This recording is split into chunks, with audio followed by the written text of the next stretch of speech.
Olá, irmãos, sejam bem-vindos à Escola Bíblica da Primeira Igreja Batista de Irajá. Aqui nós estudamos juntos a boa palavra de Deus. Eu quero te convidar a você inscrever-se em nosso canal, ativar as notificações e a compartilhar os nossos vídeos. Você também pode nos seguir nas nossas redes sociais, EBD Igreja de Irajá e Missões Igreja de Irajá. Vamos à nossa lição, vamos orar? Senhor, nós te damos graças por mais uma oportunidade de estudarmos a Tua Palavra. Pedimos agora que o Senhor fale diretamente aos nossos corações. E assim nós oramos, em nome de Jesus. Amém.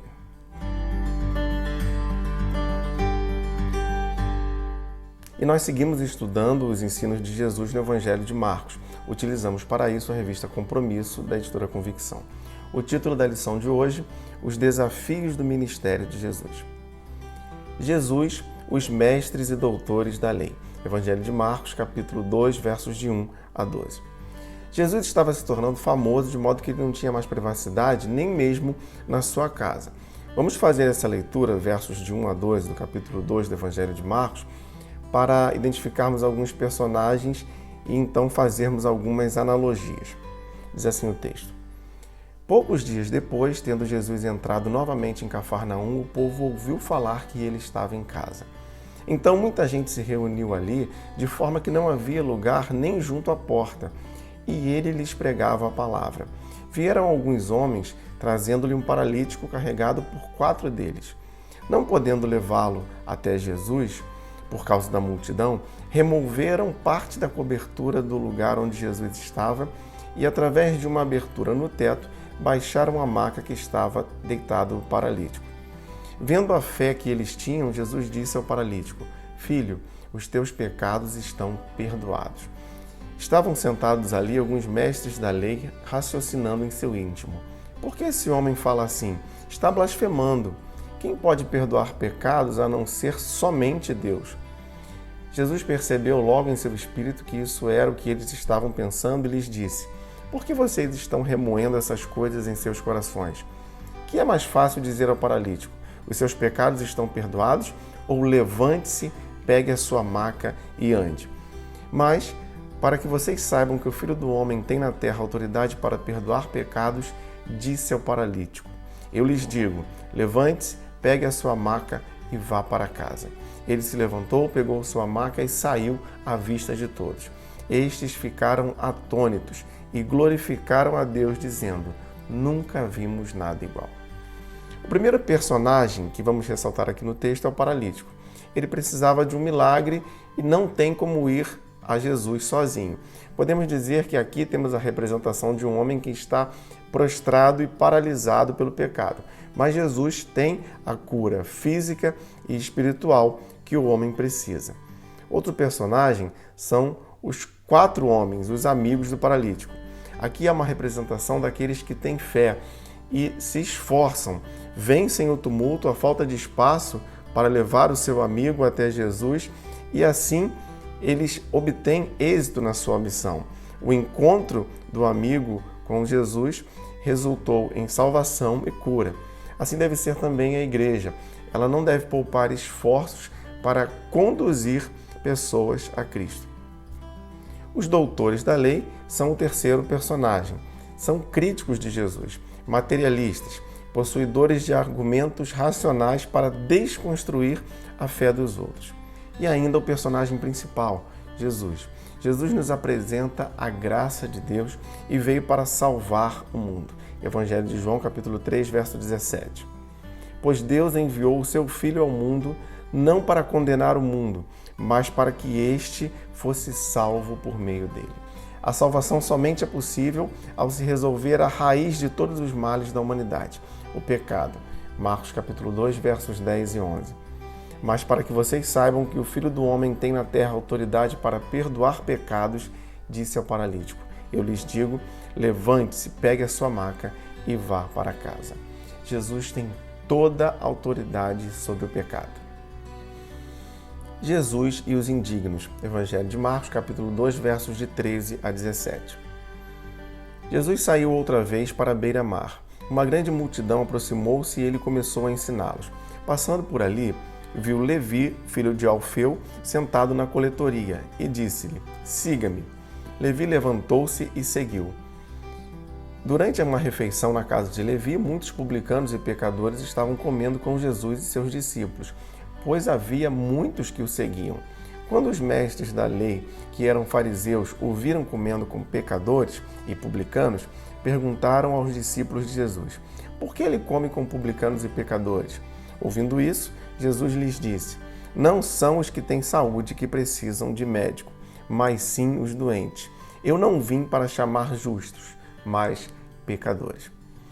Jesus chama pessoas a segui-lo sem estar preocupado com as suas reputações. Levi, que é Mateus, o autor do Evangelho, era coletor de impostos, uma classe que não era bem vista entre os judeus, pois representava a opressão romana, além de não poderem sequer ir à sinagoga ou serem testemunhas. Mas Jesus os chama por sua graça e misericórdia e também para ressaltar que o diferencial no reino de Deus é o próprio Jesus e não os homens. Para os religiosos daquela época, uma pessoa de bem não deveria sentar-se à mesa com prostitutas, ladrões, beberrões, adúlteros, enfim. Neste caso aqui, está sendo incluído o próprio Levi, cobrador de impostos. Mas Jesus relaciona-se com todos, com pecadores. Essa atitude só tem sentido pela maravilhosa graça de Deus. Um Deus santo que se relaciona com pecadores somente é possível por sua maravilhosa graça. Jesus e o jejum. Marcos capítulo 2, versos de 18 a 22. Os discípulos de João e os fariseus estavam jejuando. Algumas pessoas vieram a Jesus e lhe perguntaram: por que os discípulos de João e dos fariseus jejuam, mas os teus não? Jesus respondeu: como podem os convidados do noivo jejuar enquanto este está com eles? Não podem, enquanto tem consigo. Mas virão dias em que o noivo lhes será tirado e nesse tempo jejuarão. Ninguém põe remendo de pano novo em roupa velha, pois o remendo forçará a roupa, tornando pior o rasgo. E ninguém põe vinho novo em vasilhas de couro velhas. Se o fizer, o vinho arrebentará as vasilhas e tanto o vinho quanto as vasilhas se estragarão. Pelo contrário, põe-se vinho novo em vasilhas de couro novas. Aqui surge uma questão. Enquanto os discípulos de João e dos fariseus jejuavam, os de Jesus comiam e bebiam normalmente. Então Jesus está sendo questionado sobre isso. Sempre há aqueles que querem comparar quem é melhor com quem não é. Esse foi o caso. Jesus, em sua resposta, ele não condenou a prática do jejum, mas a motivação e a maneira como estava sendo praticado.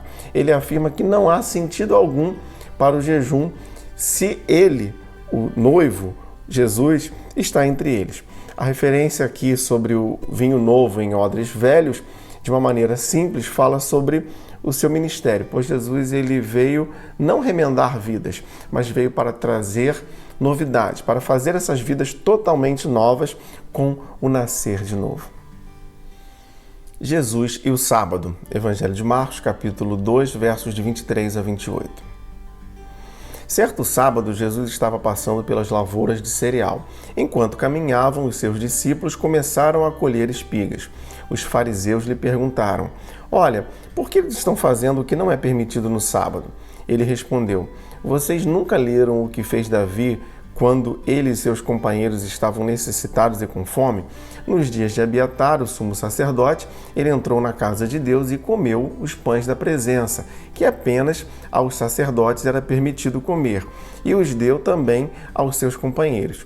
Então lhes disse: o sábado foi feito por causa do homem, e não o homem por causa do sábado. Assim, pois, o Filho do Homem é Senhor até mesmo do sábado. Bom, os discípulos estavam com fome e a lei permitia colher os frutos da plantação de terceiros para saciar a fome. Deuteronômio capítulo 23, verso 25. Se entrarem na plantação de trigo do seu próximo, poderão apanhar espigas com as mãos, mas nunca usem foice para ceifar o trigo do seu próximo. No entanto, era sábado, e ao judeu não era permitido trabalhar ou mesmo fazer qualquer esforço nesse dia. Assim originou-se uma controvérsia. Mas Jesus responde com dois preciosos argumentos. Primeiro, a razão do sábado. O sábado foi feito por causa do homem e não o homem por causa do sábado. Isso nos fala da prioridade que o homem tem no reino de Deus. E segundo, Jesus é Senhor até mesmo do sábado. Devemos estar, então, atentos às necessidades das pessoas de modo a valorizá-las. Pessoas são mais importantes do que regras. Jesus e a dureza de coração dos homens. Evangelho de Marcos, capítulo 3, versos de 1 a 12. Eu leio os versos de 1 a 5. Noutra ocasião, ele entrou na sinagoga e estava ali um homem com uma das mãos atrofiada. Alguns deles estavam procurando um motivo para acusar Jesus. Por isso, o observavam atentamente para ver se ele iria curá-lo no sábado. Jesus disse ao homem da mão atrofiada: levante-se e venha para o meio. Depois Jesus lhes perguntou: o que é permitido fazer no sábado? O bem ou o mal? Salvar a vida ou matar?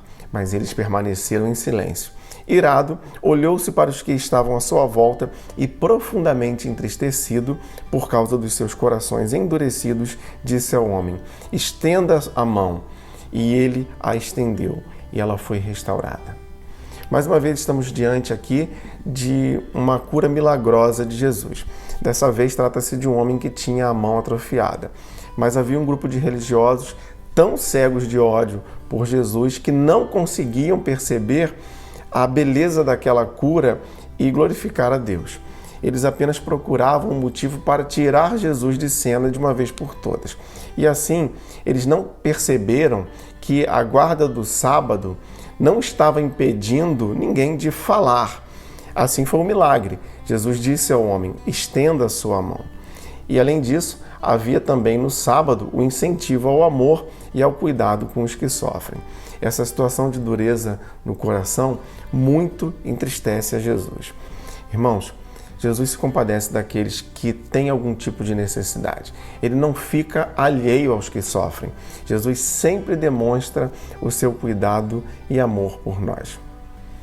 Jesus e a sua liderança. Evangelho de Marcos, capítulo 3, versos de 13 a 19.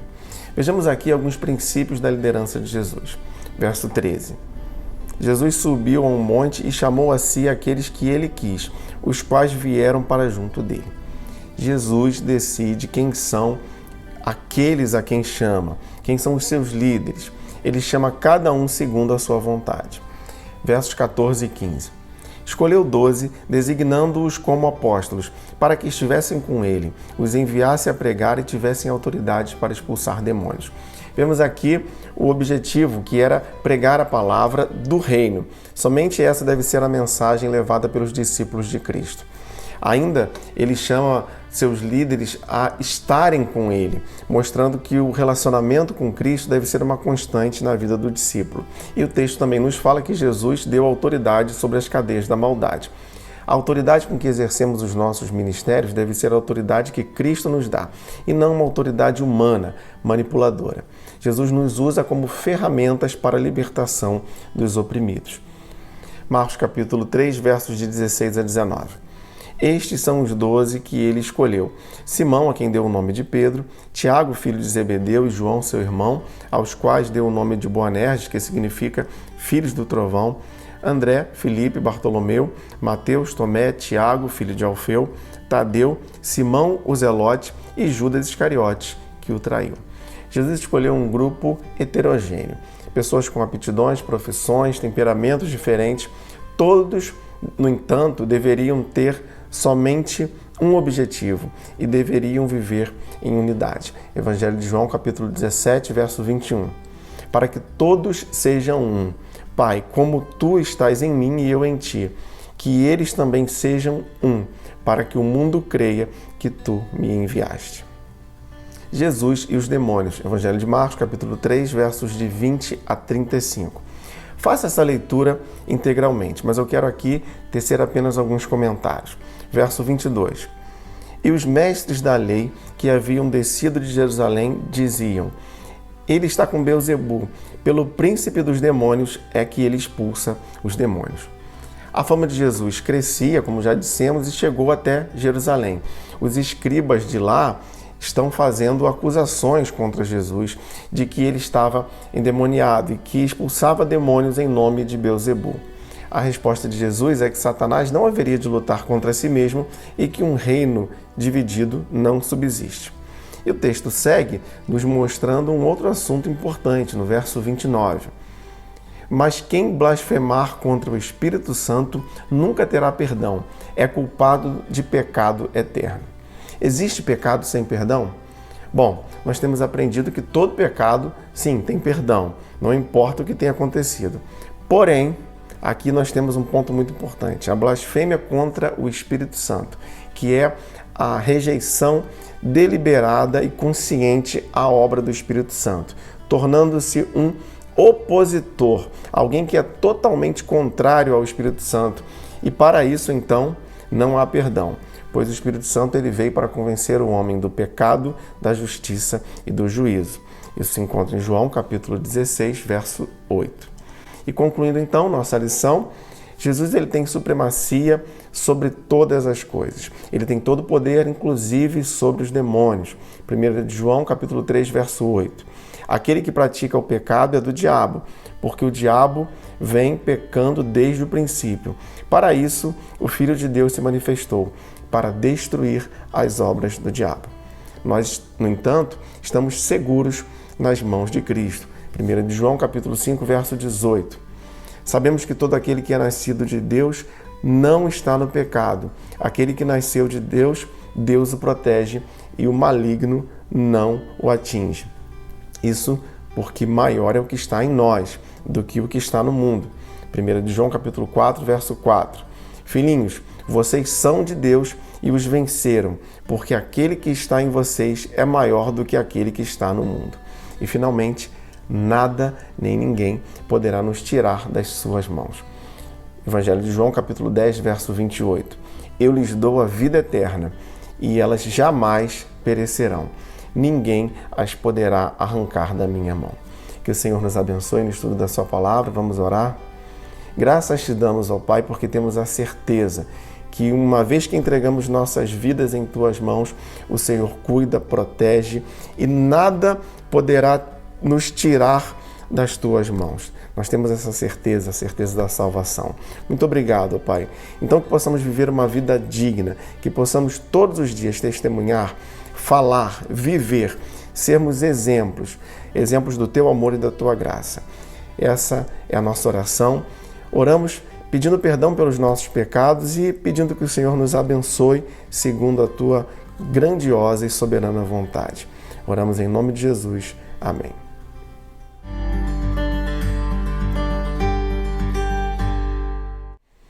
E se você gostaria de enviar sua dúvida ou comentário sobre nossa lição, você pode fazer isso através do e-mail ou das nossas redes sociais. Não se esqueça de inscrever-se em nosso canal, ativar as notificações e compartilhar os nossos vídeos. Você também pode nos seguir nas nossas redes sociais, EBD, Igreja de Irajá e Missões Igreja de Irajá. Muito obrigado por você que nos acompanha domingo após domingo aqui na Escola Bíblica da Primeira Igreja Batista de Irajá. Lembre-se, leia, estude, entenda a Bíblia.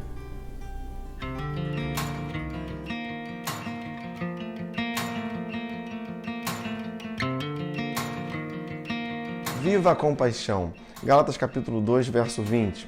Fui crucificado com Cristo. Assim já não sou eu quem vive, mas Cristo vive em mim. A vida que vivo agora no corpo, vivo-a pela fé no Filho de Deus que me amou e se entregou por mim. Irmãos, esse é o tema da campanha de Missões Mundiais 2022. Viva a compaixão. A compaixão é o desejo de aliviarmos o sofrimento de alguém, uma ação gentil na direção do próximo. Jesus é o grande exemplo de compaixão a nós. Nas Escrituras nós vemos que Jesus olhava as multidões e o texto vai nos dizer que ele tinha compaixão daquelas pessoas. Então essa deve ser uma característica de nós cristãos. Vivermos servindo aos outros, demonstrando compaixão. Seja você alguém que demonstra compaixão, indo àqueles que estão carentes, mobilizando missões, orando pelo trabalho missionário e também ofertando. Viva a compaixão. Que Deus nos abençoe.